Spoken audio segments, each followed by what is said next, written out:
Hi everyone, welcome back to our channel.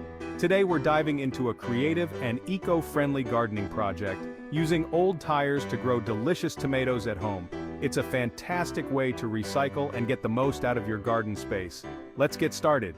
First, you need a used tire. Make sure it's free from any chemicals or debris. Give it a good scrub with soapy water and let it dry completely. Next, place the tire in a sunny spot in your garden. Fill it with a high-quality potting mix. You can mix in some compost or organic matter to enrich the soil. Leave about an inch of space from the top of the tire. Now, it's time to plant your tomato seedling.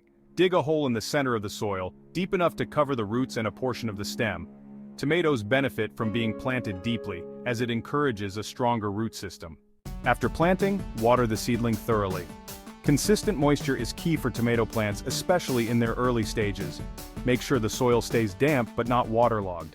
Support is crucial for tomato plants as they grow. Insert a stake or place a tomato cage around the plant. This will help it grow upright and keep the fruit off the ground, reducing the risk of pests and diseases.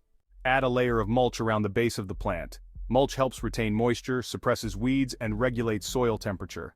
As your plant grows, make sure to prune any lower leaves and suckers that appear between the main stem and branches. This directs the plant's energy towards producing fruit.